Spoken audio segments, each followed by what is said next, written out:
Donc, veuillez s'il vous plaît dire le numéro de votre équipe.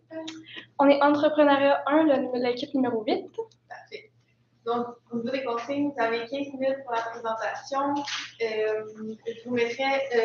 vous montrerai le temps restant aux 7, 4 et 2 minutes, ainsi qu'aux 30 secondes restantes. Je ferai un décompte des 10 dernières secondes avec mes doigts et j'afficherai mon papier indiquant la fin de votre présentation.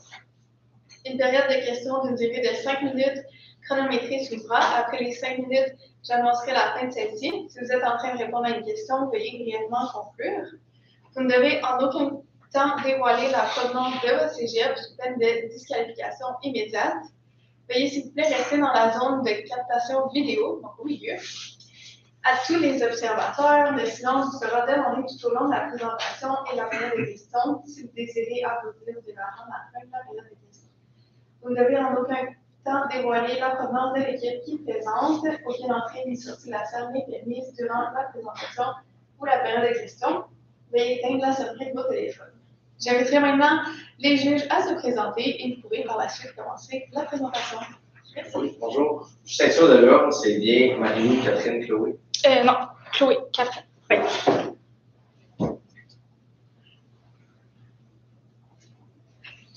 Moi, c'est Louis, je suis rédacteur pour le code qualité étudiant. Je suis aussi stratège junior en amélioration continue pour le groupe PACAV. Maxime Giguère, CPA, je travaille comme analyste fiscal chez Ultium Cam dans la filière batterie. Nicolas Blanchet, conseiller en développement entrepreneurial chez Qualité Étudiant. Moi, c'est Adrien, je suis consultant en développement entrepreneurial aussi chez Qualité Étudiant. Bonjour, Jean-François Lalonde, je suis professeur en entrepreneuriat ici à l'école de gestion, directeur du département entrepreneurial.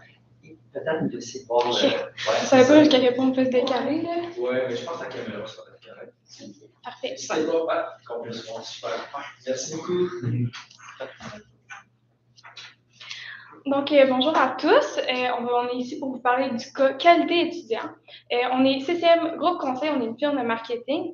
Moi, c'est Chloé Hébert, je suis conseillère en marketing. Moi, c'est Catherine Lapierre, je suis conseillère en finance. Moi, c'est Marie Berdé, conseillère en ressources humaines. Donc, l'ordre du jour, on va commencer par présenter un bref récapitulatif de la situation de l'entreprise. Ensuite, on va aller au mandat que vous nous avez donné. Ensuite, avec ce mandat-là, on s'est fait des objectifs SMART. Ensuite, on va aller à l'analyse de l'environnement externe et interne de l'entreprise pour aller dans le vif du sujet, soit les stratégies. Ensuite, on va aller dans l'aspect durable de ces stratégies-là, le coût et le financement pour finir avec une conclusion. Donc, pour la situation actuelle de votre entreprise, en fait, ça fait 30 ans que vous œuvrez dans le domaine du programme de gestion. Vous offrez l'accompagnement pour les entrepreneurs, pour le démarrage d'une entreprise. Votre clientèle, c'est vraiment les étudiants, autant au niveau collégial qu'universitaire, de 18 à 25 ans. Vous offrez une fidélisation des employés avec beaucoup d'activités hors de leur emploi, donc c'est vraiment bon. Comment ça fonctionne en fait? C'est un pourcentage de leur chiffre d'affaires selon le nombre d'années qui travaillent pour vous. Puis, depuis cette année-là, vous avez développé un processus en 6 étapes qui fonctionne assez bien pour le moment. Au niveau du mandat qui nous a été confié, donc en fait, premièrement, le mandat, c'est d'expandre le territoire, faire une expansion hors du Québec, qui est quand même un espace saturé, bâtir une image de marque dans ce territoire-là et se bâtir une clientèle, ainsi que contrer la concurrence que vous avez en ce moment, que ce soit dans les maritimes ou au Québec. Les objectifs qu'on s'est fixés pour ce mandat-là, premièrement, d'obtenir 20 nouveaux entrepreneurs étudiants d'ici 3 ans. Aussi, on veut obtenir 500 nouveaux abonnés sur les différentes plateformes, donc par plateforme, en fait, d'ici 3 ans aussi, et desservir un rayon de 250 km dans la nouvelle région qu'on a choisie d'ici 3 ans. Donc, pour l'analyse interne-externe, pour les forces de votre entreprise, vos services offrent aucun frais de démarrage pour les entrepreneurs. C'est vraiment bon. Ça permet de vous démarquer de la concurrence aussi. Vous offrez aussi un coaching individuel hebdomadaire, ce qui fait que les entrepreneurs qui ont peur de se lancer tout seuls, ça les aide vraiment. Il y a aussi un accès qui est vraiment tout le temps en consultant, ce qui peut être vraiment rassurant pour les gens qui veulent se lancer en affaires avec vous. Puis votre expertise est vraiment reconnue, puis votre prix est avantageux comparé aux concurrents. Pour les faiblesses, votre clientèle est assez restreinte, comme je parlais tantôt, c'est assez restreint, les 18 à 25 ans, donc on peut quand même étendre ça. Puis comme Chloé disait, le territoire du Québec, c'est quand même petit, puis il a l'air d'être saturé, donc c'est quand même une petite faiblesse de votre côté. Pour l'analyse externe, il y a quand même une opportunité des territoires aux alentours. Le territoire canadien est quand même assez grand. Donc, pour aller en dehors du Québec, c'est quand même assez grand, assez vaste. Pour les menaces, c'est sûr qu'il y a de la concurrence autant au Québec que dans les autres provinces canadiennes. Donc, c'est sûr que c'est quand même une menace. Puis il y a la barrière linguistique aussi, puisqu'au Québec, on parle français, mais dans les autres provinces canadiennes, c'est beaucoup l'anglais qui est prioritaire. Donc, il va falloir faire attention à ça. Bon, pour ce qui est de notre première stratégie, on l'a appelée nouvelle direction. Donc, vous avez mentionné, en fait, vouloir élargir au maritime. Puis, vous avez mentionné les différentes provinces. Celle-là qu'on a choisie, c'est la Nouvelle-Écosse. Oui, c'est ça, excusez. En fait, la Nouvelle-Écosse, on l'a choisie parce que au niveau post-secondaire, c'est celle-là qui avait le plus grand nombre d'étudiants. Donc, c'est vraiment notre clientèle, c'est là qui est la plus grande, donc on a plus de chances de rejoindre des personnes. Par contre, le seul petit négatif, c'est que c'est celle-là qui est aussi une des plus anglophones. Par contre, on s'est dit qu'une des bonnes idées que vous pourriez avoir, ce serait de commencer vraiment, tant qu'à faire des formations et échanger vraiment vos articles promotionnels et tout en anglophone, on peut commencer avec celle-là qui parle le plus anglophone. Comme ça, les autres, après, sont beaucoup plus faciles d'accès. On a le bilingue, puis on peut plus jouer entre les deux. Aussi, on veut vraiment s'établir là. Donc, il faut pouvoir analyser quelle ville on veut cibler, puisqu'on ne peut pas se mettre dans toute la province. Donc, ce serait aussi de faire une analyse des villes avec les universités, ce qui va un petit peu où est-ce que la clientèle est la plus grande. L'image qu'on veut venir porter, c'est vraiment un focus sur les étudiants. Donc, en fait, la plus grande force, c'est que vous apprenez aux étudiants puis vous les aidez vraiment à se bâtir une réputation d'une compagnie. Donc, vraiment focuser sur ça. Puis, l'accompagnement que vous leur offrez, qui est quand même très complet. Puis aussi, vu qu'on va s'implanter là-bas, on va se louer un local. On va penser à acheter une bâtisse, mais pour l'instant, vu que c'est un peu moins certain, on va attendre de voir dans les prochaines années. Puis, il faut effectivement aménager le local. Pour les impacts, on a un impact financier, bien évidemment, ça coûte de l'argent, tout ça. Un impact marketing, d'aller chercher la clientèle et recherche et développement pour trouver la ville qui va correspondre à vos besoins. Au niveau des coûts, on a 3 000 $ pour analyser la ville, 36 000 $ par le loyer. On a fait approximativement 1 000 $ par mois pour les 3 prochaines années. De l'ameublement de bureau pour nos fonctionnaires qui vont être là-bas et nos employés, on a mis 10 000 $ pour un total de 49 000 $. Pour le calendrier, ça va être la même chose pour nous trois. On s'est focusé sur la première année, mais il y a beaucoup de choses qui vont suivre durant les prochaines années puis qui vont continuer. Le plus tôt possible, on veut analyser et choisir la ville qu'on veut s'implanter. Et en fin octobre, en fait, on viserait à avoir un choix de fait. Pour les mesures de contrôle, on va faire une étude de rentabilité. Est-ce que la ville nous amène assez d'étudiants? Est-ce que le territoire est bon pour que les étudiants puissent aller chercher la clientèle nécessaire? Puis, on veut continuer d'analyser les autres villes, voir quelle qui serait la meilleure idée d'expandre dans le futur, puis d'agrandir notre territoire en Nouvelle-Écosse. La stratégie 2, on l'a nommée expansion et recrutement, c'est vraiment axé sur la clientèle. On pense faire beaucoup de publicité en Nouvelle-Écosse directement pour recruter des employés. Pour les entrepreneurs étudiants, on pense aller dans les universités, puisque c'est beaucoup là qu'on va trouver ces gens-là, puisque là-bas, ils n'ont pas de cégep. Puis sur les médias sociaux, puisque c'est la clientèle de 18 à 25 ans, donc c'est surtout là qu'on va cibler. On pense prendre pas mal tous les réseaux sociaux, autant Facebook qu'Instagram et tous les autres médias sociaux.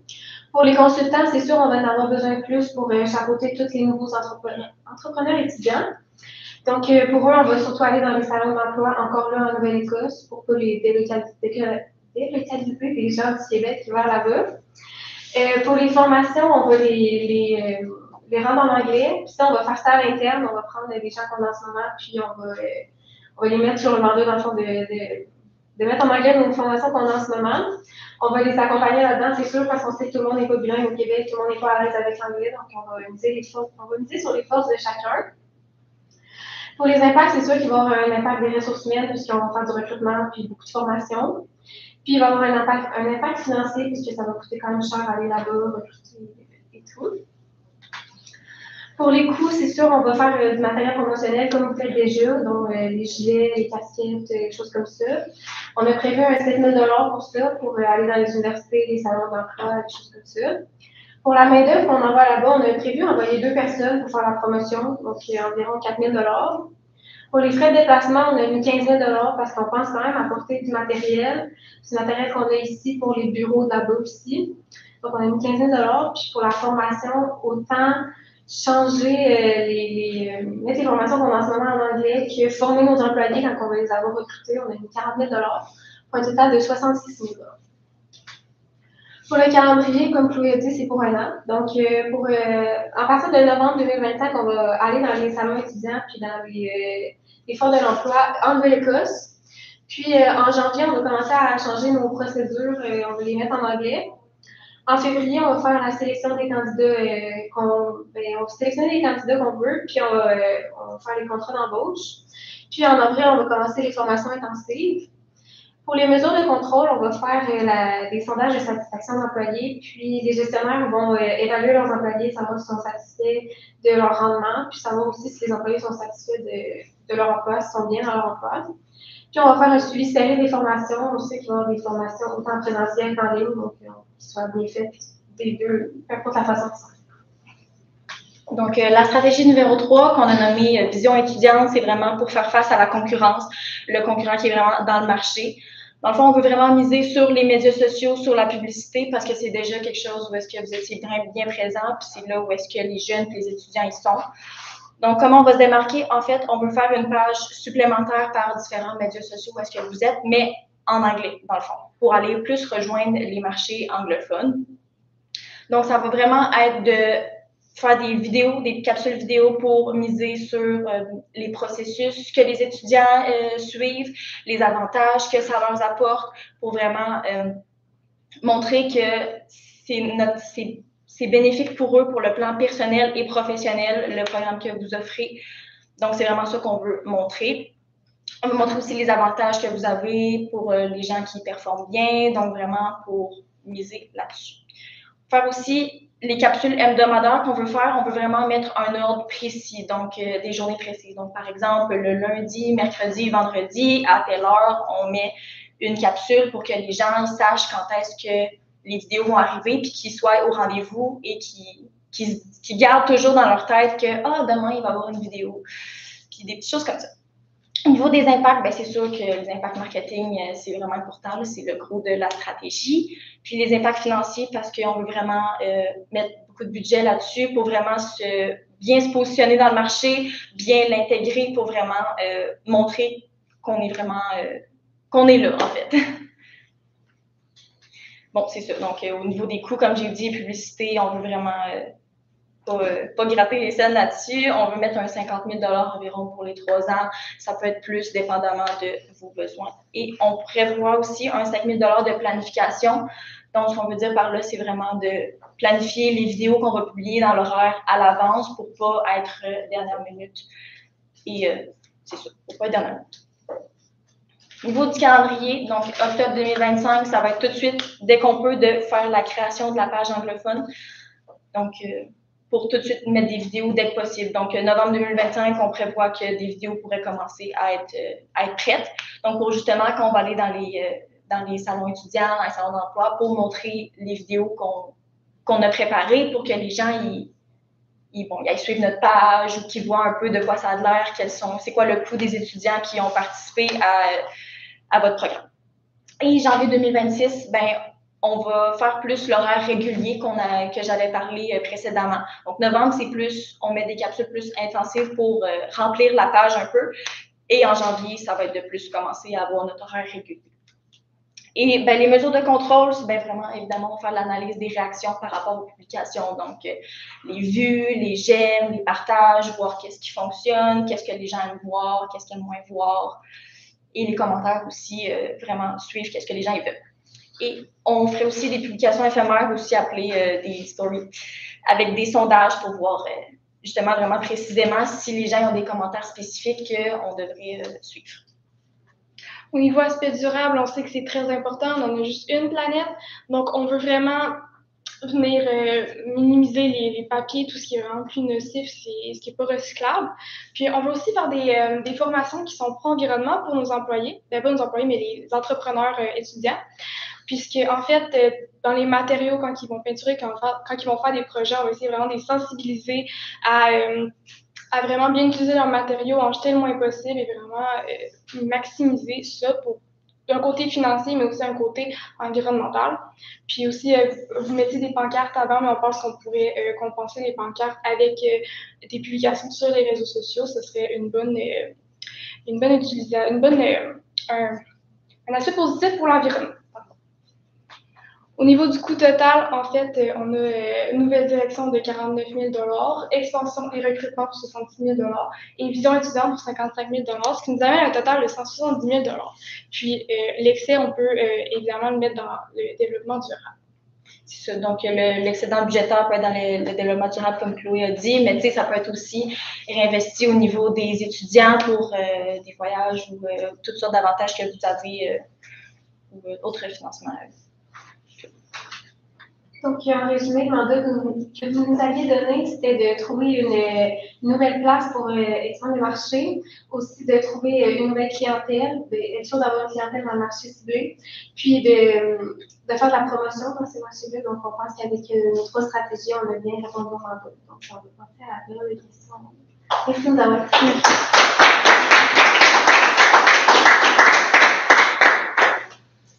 Super belle présentation. Je me demandais, là, c'est un beau projet que vous avez là, d'attaquer la Nouvelle-Écosse. On enlève le plaster d'une chute, on s'en va full anglophone, puis après ça va être plus facile en ailleurs. Par contre, c'est une clientèle qu'on ne connaît pas. Il y a un concurrent qui est déjà établi. Là, vous avez de l'argent de lousse. Puis à part le mettre dans le développement durable, est-ce que vous aviez pensé à d'autres stratégies marketing peut-être pour se diversifier des réseaux sociaux? Étant donné qu'on n'a pas de pancarte aussi, pour apprendre à connaître cette clientèle-là, comment s'adresser à elle? Ben, c'est ça. Je vais prendre le livre, ça ne vous dérange pas. Ce serait vraiment d'aller dans les universités, puisque c'est vraiment là notre clientèle, donc aller se présenter, aller voir les étudiants, parce que même si les réseaux sociaux, c'est une bonne idée, comme tu dis, c'est pas tout. Donc, on veut renforcer le contact humain. Je suis tout à fait d'accord pour qu'est-ce qui est clientèle, entrepreneur, étudiant, mais pour les particuliers. Il faudrait aussi faire des sondages pour savoir comment la mentalité, en fond, qu'est-ce qui se passe en Nouvelle-Écosse, on va là-bas, on ne sait pas qu'est-ce qu'ils vivent. Des études de marché là, qui peuvent être faites. Oui, faites une étude de marché avec l'argent qui reste. Merci.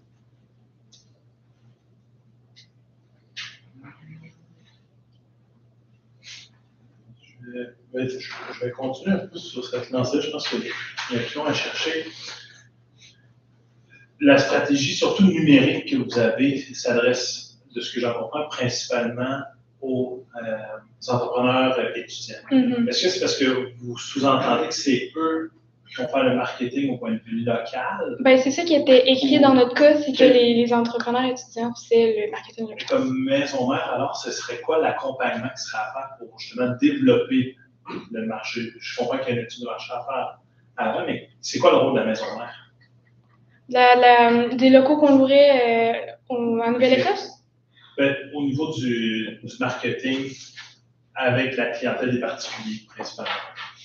C'est quoi le rôle de la maison mère qu'elle aurait? Sinon, c'est pas plus grave. Ben, ça va être aussi de renforcer les valeurs qui sont véhiculées, là, le développement de la jeunesse, puis c'est vraiment d'aller chercher les gens qui ont ce genre de valeurs-là. Puis aussi, avec l'étude de marché, c'est de voir un peu ben, où est-ce que les gens se situent, qu'est-ce qu'ils aimeraient voir, puis d'aller essayer un peu de se coller là-dessus. Là. C'est comme qu'elle parlait les publicités où est-ce qu'on montre un peu les jeunes qui apprennent, ça vient chercher un peu les valeurs de certaines personnes, qui est un peu la jeunesse, puis la relève, justement.